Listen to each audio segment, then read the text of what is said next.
গত কয়েক বছর ধরে সেন্ট মার্টিন দ্বীপে একটি আমেরিকান ঘাঁটি নিয়ে বাংলাদেশে বিভিন্নভাবে আলোচনা হচ্ছে। কেউ বলছেন সেন্ট মার্টিন দ্বীপ ভারত নিয়ে যেতে চায়, কেউ বলছেন চীন নিয়ে যেতে চায়, কেউ বলছেন এখানে আমেরিকা সামরিক ঘাঁটি করতে চায়। আসলে আমরা একটু দেখিনি ব্যাপারটা আসলে কি কি হতে যাচ্ছে সেন্ট মার্টিন, কেমন আছে আমাদের বাংলাদেশ, এবং ভবিষ্যতের যে ভৌগোলিক রাজনীতি সেটা কেমন হতে পারে। আপনাদের অনেকেরই জানার কথা যে সেন্ট মার্টিন ভৌগোলিকগতভাবে অনেক গুরুত্বপূর্ণ একটি জায়গায় আছে। আপনারা জানেন যে সমুদ্রপথে যে কোনো জায়গায় যাওয়ার জন্য যে ওপেন সি বা উন্মুক্ত সাগরের প্রয়োজন, সেই জায়গাটাই হচ্ছে কিন্তু সেন্ট মার্টিন। যেমন করে আন্দামান নিকোবর দ্বীপপুঞ্জ ভারতের জন্য খুব গুরুত্বপূর্ণ, ঠিক তেমন করে বাংলাদেশের জন্য সবচেয়ে গুরুত্বপূর্ণ একটা জায়গা হচ্ছে সেন্ট মার্টিন। এটা যে শুধু বাংলাদেশের জন্য গুরুত্বপূর্ণ তা কিন্তু না, এটা মায়ানমারের জন্য গুরুত্বপূর্ণ। কারণ মায়ানমারের যে উপকূল আছে সেখান থেকে সেন্ট মার্টিনের দূরত্ব হচ্ছে মাত্র 5 মাইল। তাহলে এই যে সেন্ট মার্টিন সমুদ্র বন্দর, যেখানে চীনের, আপনারা জানেন, এই বঙ্গোপসাগর দিয়ে চীনের প্রায় 60% রপ্তানি হয়, 80% তেল আমদানি হয়। হ্যাঁ, তো এই জায়গাটা কিন্তু চীন বলেন, ভারত বলেন, আমেরিকা সবার কাছে কৌশলগতভাবে গুরুত্বপূর্ণ। কিন্তু তার মানে এই নয় যে চীন এবং ভারত সেন্ট মার্টিনে সামরিক ঘাঁটি করতে চায়। সেন্ট মার্টিনটা আসলে কি? সেন্ট মার্টিন হচ্ছে বাংলাদেশের একমাত্র প্রবাল দ্বীপ। জীববৈচিত্র্যের ভান্ডার রয়েছে এখানে, কিছুটা খনিজ সম্পদ থাকতে পারে, কিন্তু সেন্ট মার্টিন যে কারণে আলোচিত হচ্ছে সেটা হচ্ছে এই সেন্ট মার্টিন 8 বর্গ কিলোমিটারের সেন্ট মার্টিন, এটা একটা ভৌগোলিক সংযোগ সেতু তৈরি করেছে, এবং এই সংযোগ সেতুটা ব্যবহার করে আমেরিকা, ভারত এবং চীনের উপর নজরদারি বাড়াতে চায়। তারা খবরদারি করতে চায়, তারা ভারত এবং চীনকে নিয়ন্ত্রণ করতে চায়, দক্ষিণ এশিয়ার যে রাজনীতি আছে সেটাকে নিয়ন্ত্রণ করতে চায়। আপনারা অনেক সময় লক্ষ্য করেছেন যুক্তরাষ্ট্র থেকে বারবার বলা হচ্ছে যে সেন্ট মার্টিনে তাদের কোনো সামরিক ঘাঁটি করার আগ্রহ নেই, তারা সামরিক ঘাঁটি করতে চায় না। কিন্তু এই কথাটি কতটুকু বিশ্বাসযোগ্য? এটা যে সম্পূর্ণ একটা মিথ্যে কথা সেটা কি আপনি ভেবেছেন? আপনি তখনই এটা ভাবতে পারবেন যখন আপনি লক্ষ্য করবেন, একটু পেছনের দিকে চলে যান। মায়ানমারে যে আরাকান আর্মি প্রতিষ্ঠিত হয়েছিল তাদের পেছনে কারা ছিল? মায়ানমারের যে অং সান সুচির সরকারকে বসিয়েছিল এবং তার যে পতন, এগুলোর পিছনে কারা ছিল? এবং মায়ানমারের আরেকটা জঙ্গি সংগঠন আছে আরসা। এই আরসা এবং আরাকান আর্মিকে আমেরিকা কেন অস্ত্র দিচ্ছে? আমেরিকা কেন জাতিসংঘ এবং ইউনুসের মাধ্যমে এবং আমেরিকার বিভিন্ন গুরুত্বপূর্ণ সামরিক কমান্ডারদেরকে বাংলাদেশে পাঠিয়ে মায়ানমার এবং বাংলাদেশের মধ্যে একটা সামরিক করিডোর করতে চাচ্ছে? তাহলে এই আরাকান আর্মি এবং আরসাকে আমেরিকা কেন অস্ত্র দিচ্ছে? তার কি স্বার্থ? আপনাদের কি জানা আছে যে রোহিঙ্গাদের যে জঙ্গি গোষ্ঠী আছে আরসা, তার প্রধান যে আতাউল্লাহ, তার বাড়ি কোথায়? আতাউল্লাহর জন্ম হচ্ছে পাকিস্তানের করাচিতে। 2016 সালে পাকিস্তানের যে জঙ্গি সংগঠন আছে লস্কর-ই তৈয়বা, জৈশ মোহাম্মদের মতো জঙ্গি সংগঠন, এবং পাকিস্তানের যে গোয়েন্দা সংস্থা আইএসআই কে দিয়ে আমেরিকান ডিপ স্টেট বাংলাদেশের জামাতে ইসলামের সাথে মিলে ইউনুস সহ একটা পরিকল্পনা করে রোহিঙ্গাদের একটা জঙ্গি সংগঠন তৈরি করে 2016 সালের অক্টোবর মাসে। সেটার নাম হচ্ছে আরসা। এই আরসাকে গঠন করে আমেরিকা কি করলো? আমেরিকা যেটা করছে, মায়ানমারের অভ্যন্তরে বিশৃঙ্খল পরিস্থিতি সৃষ্টি করেছে, এবং আপনারা দেখেছেন সেখানে যুদ্ধ বাঁধিয়ে দেওয়া হয়েছে এবং রোহিঙ্গাদের দলটা বাংলাদেশের ভিতর দিয়ে নেমেছে। 2017 সাল থেকে রোহিঙ্গারা বাংলাদেশের ভিতরে আসতে লাগলো। এভাবে আস্তে আস্তে আজকে 7 থেকে 10 লক্ষ রোহিঙ্গা বাংলাদেশে স্থায়ীভাবে ঘাঁটি করে ফেলেছে। এখানেই হচ্ছে আমেরিকার স্বার্থ। আমেরিকা এখানে মায়ানমারকে অস্থিতিশীল করার পাশাপাশি বাংলাদেশকেও কিন্তু অস্থিতিশীল করে দিয়েছে এই রোহিঙ্গা সংকট সৃষ্টি করে। 2017 সালের পরে 2018 সালে যখন রোহিঙ্গারা এই সংকটটা সৃষ্টি হলো, তখন 2018 সালে আমেরিকা আবার বাংলাদেশের যে জঙ্গি সংগঠন আছে, যেটাকে বিশ্বের তৃতীয় সন্ত্রাসী সংগঠন বলা হয়, সেই জামাত ইসলামকে দিয়ে বাংলাদেশের ভিতরে যে 40টার মতো জঙ্গি সংগঠন আছে, যাদের বেশিরভাগই হচ্ছে সাবেক ইসলামী ছাত্র শিবিরের কর্মী, তাদেরকে দিয়ে এবং আমেরিকায় তখন ইউনূস অবস্থান করছিলেন, তাকে দিয়ে $5 billion operation BD project Sheikh Hasina সরকারকে পতনের জন্য আমেরিকা গ্রহণ করে। এখন স্বাভাবিকভাবে আপনি প্রশ্ন করতে পারেন যে আমেরিকা $5 বিলিয়ন প্রজেক্ট কেন শেখ হাসিনা সরকারকে পতন করতে পারবে, বাংলাদেশ নিয়ে তাদের এত ইন্টারেস্টটা কোথায়?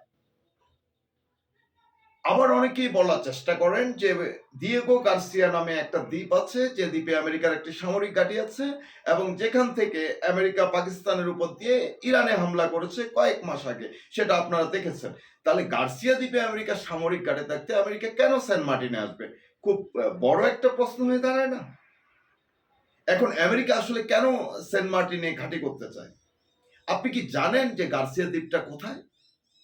গার্সিয়া দ্বীপটা কিন্তু বঙ্গোপসাগরে না, গার্সিয়া দ্বীপটা হচ্ছে ভারত মহাসাগরে।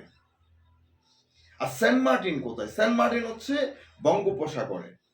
তাহলে এই সেন্ট মার্টিন কেন তাদের দরকার হয়েছে? এই সেন্ট মার্টিন তাদের দরকার হয়েছে, সেন্ট মার্টিন থেকে মিয়ানমারের উপকূলের দূরত্ব হচ্ছে মাত্র 5 মাইল। এই সেন্ট মার্টিন থেকে আরাকান রাজ্যের যে আরাকান আর্মি এবং আরসা, এই দুটোকে খুব সহজেই আমেরিকা কিন্তু অস্ত্র সরবরাহ করতে পারবে। পাশাপাশি এই আরাকান রাজ্যের সাথে আপনি জানেন এই সেন্ট মার্টিনের খুব কাছে হচ্ছে ভারত, এবং তাদের একটা আছে রাজ্য আছে মিজোরাম। সেই মিজোরামও কিন্তু আমেরিকা সহিংসতা সৃষ্টি করে রেখেছে। আপনি যদি দেখেন আমাদের পার্বত্য চট্টগ্রাম, সেখানেও কিন্তু বিভিন্ন সশস্ত্র বাহিনী সৃষ্টি করে রেখেছে, যাদের পিছনে বিলিয়ন বিলিয়ন ডলারের ইন্ধন যোগাচ্ছে আমেরিকা। এই জন্যই আমেরিকা কাছে সেন্ট মার্টিন খুব বেশি গুরুত্বপূর্ণ। আপনি কি জানেন আমেরিকার যে ইন্দো প্যাসিফিক কৌশল আছে, সেই কৌশলটা কি? আপনি কি জানেন যে সাবেক যে প্রধানমন্ত্রী ছিল শেখ হাসিনা সরকারকে আমেরিকা প্রস্তাব দিয়েছিল কোয়াডে যুক্ত হওয়ার জন্য, কিন্তু তিনি কোয়াডে যুক্ত হননি? কেন? কারণ আমেরিকা কৌশলগতভাবে চীনকে চাপে রাখতে চায়।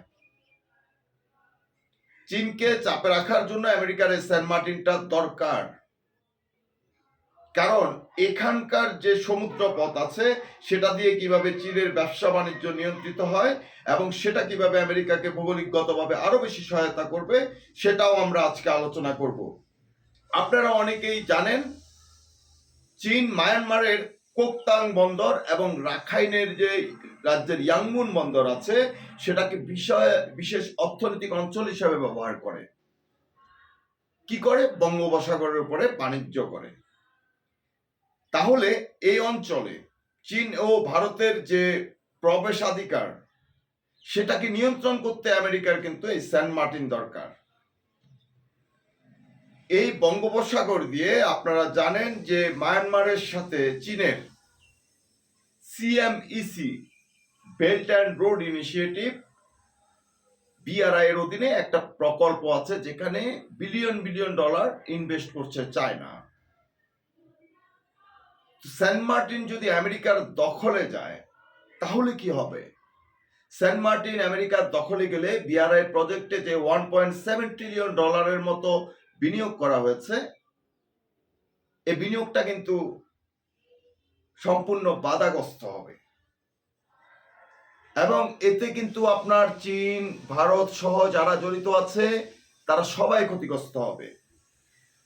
বাংলাদেশের দিকে যদি আপনি লক্ষ্য করেন, সেখানে দেখবেন বাংলাদেশে এক ধরনের উগ্রবাদী মৌলবাদী আছে, জঙ্গিবাদীদের সমর্থক আছে।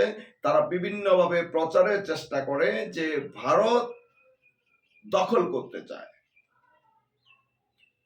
আপনি কি নিজেকে প্রশ্ন করেছেন কখনো ভারত সেন্ট মার্টিন নিয়ে কি করবে? কারণ আপনি তো এটাও জানেন না যে মায়ানমারের যে সিতয় বন্দর আছে, যেটা সেন্ট মার্টিনের খুব কাছাকাছি, সেখানে ভারত প্রায় $4,484 মিলিয়ন বিনিয়োগ করে সেখানে গভীর সমুদ্র বন্দর নির্মাণ করেছে, যা ভারতের উত্তর পূর্বের যে রাজ্যগুলো আছে সেগুলোকে বঙ্গোপসাগরের সাথে যুক্ত করবে। আপনি কি জানেন এছাড়াও প্রায় 3,000 কোটি রুপি খরচ করে পশ্চিমবঙ্গের যে হুগলি বন্দর আছে তার সাথে সিত্তে বন্দরের নৌ এবং সড়ক পথে যোগাযোগের জন্য ভারত একটি ট্রানজিট রুট করেছে? তাহলে আপনার মনের ভিতর কি প্রশ্ন আসে না, যেখানে সিতয় বন্দর দিয়ে ভারতের সেভেন সিস্টারের বাণিজ্য নিয়ন্ত্রিত হচ্ছে, সেখানে ভারত আপনার সেন্ট মার্টিনে কেন আসবে? এই যে সহজ সূত্রটা ধরতে না পেরে ইউনুস নিজেকে ইন্ডিয়ান ওশেন বলে দাবি করলেন, তিনি ইন্ডিয়ার লর্ড বলে দাবি করলেন, তিনি বঙ্গোপসাগরের প্রভু হয়ে গেলেন। তিনি নিজেকে মনে করতে লাগলেন যে আমেরিকা পাপেট হিসাবে ইউনুসকে বাংলাদেশের রাষ্ট্র ক্ষমতায় বসিয়ে দিয়েছে, ইউনুস বোধহয় সম্পূর্ণ দক্ষিণ এশিয়ার মালিক হয়ে গেছে বঙ্গোপসাগর দিয়ে। কারণ ইউনুসের তো এসব বিষয় জানা থাকার কথা না। আর ইউনুস যদি এসব বিষয় জেনে থাকেন, তাহলে এই যে প্রপাগান্ডাগুলো ছড়ানো হলো যে রেল যোগাযোগ করে বাংলাদেশের ভিতর দিয়ে ভারত অস্ত্র পরিবহন করবে, এই যে মিথ্যা প্রপাগান্ডাগুলো ভারতের বিরুদ্ধে ব্যবহার করা হলো, এতে আসলে কার লাভ হয়েছে? এতে তো ক্ষতি শেষ পর্যন্ত ইউনুসের হয়েছে। 5,000 কোটি টাকার যে রেল যোগাযোগ ছিল, সে রেল চুক্তি স্থগিত করেছে, বাতিল করে দিয়েছে ভারত। ইউনুস নিজেকে প্রভু বানিয়েছেন, তিনি লর্ড অফ ইন্ডিয়ান ওশেন হয়েছেন, বঙ্গোপসাগরের লর্ড হতে চেয়েছেন। এতে করে কি হয়েছে? বাংলাদেশের সাথে যে ট্রান্সশিপমেন্ট চুক্তি ছিল, অর্থাৎ ভারতের উপর দিয়ে আপনি নেপাল এবং ভুটানে যে পণ্য পরিবহন করবেন, সেটা কিন্তু ভারত বন্ধ করে দিয়েছে, সেই ট্রান্সশিপমেন্ট সুবিধা বাতিল করে দিয়েছে। এখন বিস্ফোরণটা আসলে কার পাছায় পড়লো?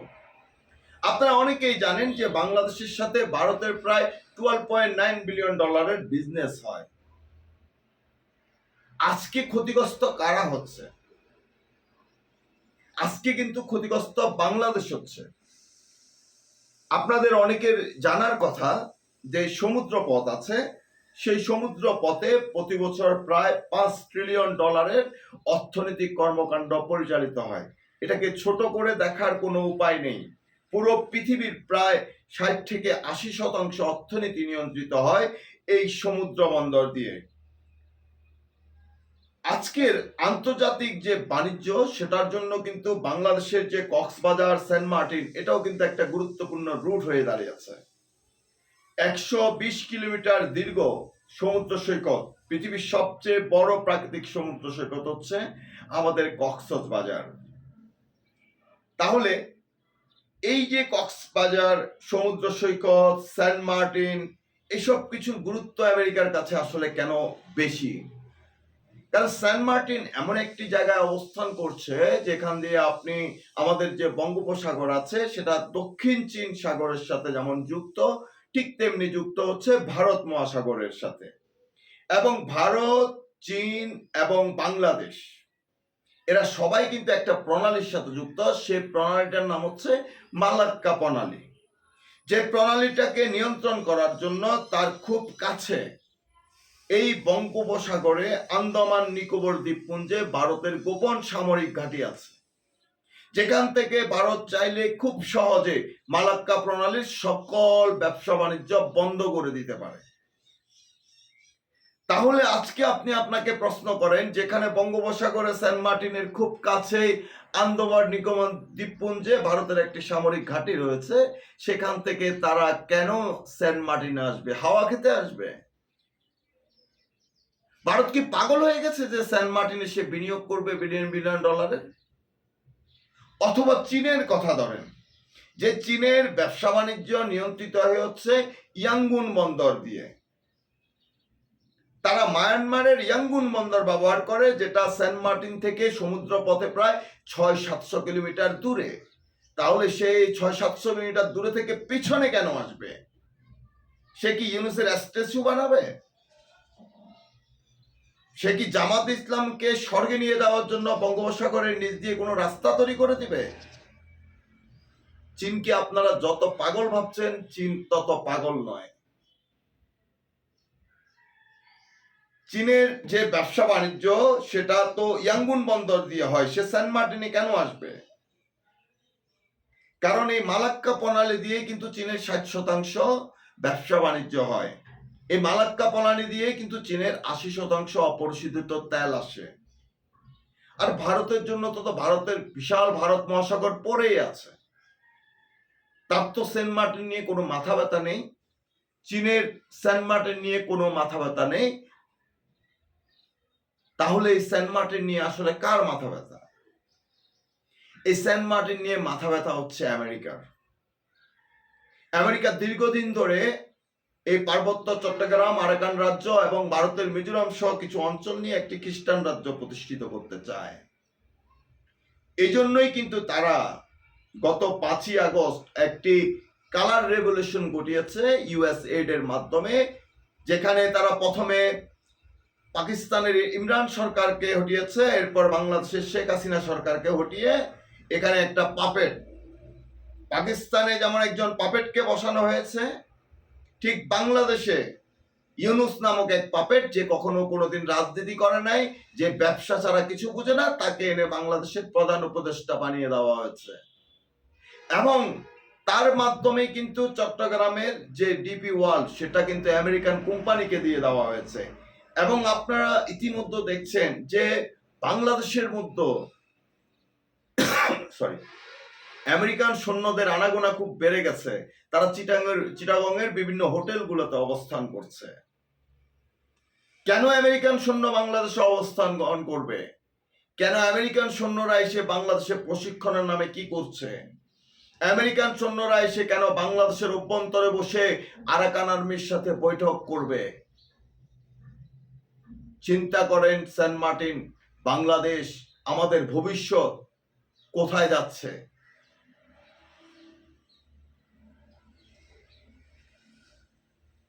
আজকে আপনাদেরকে ভাবতে হবে, বাংলাদেশের ভবিষ্যৎ নিয়ে। ভারতের বিরুদ্ধে যে সমস্ত প্রপাগান্ডা গুলো ছড়ানো হয়েছে, এই সমস্ত প্রপাগান্ডা গুলো ছিল সম্পূর্ণ মিথ্যা প্রপাগান্ডা। চীনের সেন্ট মার্টিন নিয়ে তেমন কোনো আগ্রহ নেই। চীনের প্রয়োজন হচ্ছে বিনিয়োগ। সেই চীন যেখানে $434 billion belt and road initiative যে প্রকল্পটা মায়ানমারের উপর দিয়ে আসছে, বাংলাদেশকে যুক্ত করেছে শেখ হাসিনা সরকারের মাধ্যমে, আজকে সে প্রকল্প পর্যন্ত ক্ষতিগ্রস্ত হচ্ছে। বাংলাদেশ 300 কোটি মানুষের বাজার হারাচ্ছে। বাংলাদেশের অর্থনীতি কোথায় গিয়ে থাকবে চিন্তা করছেন? আজকে আপনাদের চিন্তা করার সময় এসেছে যে কেন ঘন ঘন আমেরিকান সামরিক বাহিনীর কমান্ডাররা বাংলাদেশে ঘুরে যাচ্ছেন, কেন জাতিসংঘ থেকে প্রতিনিধিরা এসে এখানে মানবিক করিডোরের নামে সামরিক করিডোর করতে চাচ্ছে, কেন ইউনুস আমেরিকার কোম্পানিকে ডিপি ওয়াল দিয়ে দিয়েছেন, কেন ইউনুস বারবার আমেরিকার পায়ের কাছে যাচ্ছে? কারণ আপনারা খাল কেটে যে কুমির এনেছেন, ইউনুস হচ্ছে সেই ডিপ স্টেটের এজেন্ট। এভাবে পৃথিবীর বিভিন্ন দেশে আমেরিকান ডিপ স্টেট তারা সরকার পরিবর্তন করে পুতুল সরকার বসিয়েছে এবং সেই দেশগুলোকে দীর্ঘমেয়াদী গৃহযুদ্ধের দিকে ঠেলে দিয়েছে। যেভাবে সাদ্দাম হোসেনের পতন করার পর ইরাক গৃহযুদ্ধের দিকে চলে গেছে, লিবিয়ার গাদ্দাফি পতনের পরে লিবিয়ায় আজও গৃহযুদ্ধ চলছে, সিরিয়ায় কিছুদিন আগে আপনার বাশার আল আসাদ সরকারকে পতনের মাধ্যমে গোলানি ব্রিগেডকে দিয়ে সিরিয়ায় গৃহযুদ্ধ লাগিয়ে দেওয়া হয়েছে। একই গৃহযুদ্ধ, একই পরিণতি বাংলাদেশের দিকে আসছে। এই বিষয়ে পরবর্তী যে কোনো সময় কথা বলবো, সাথে থাকবেন।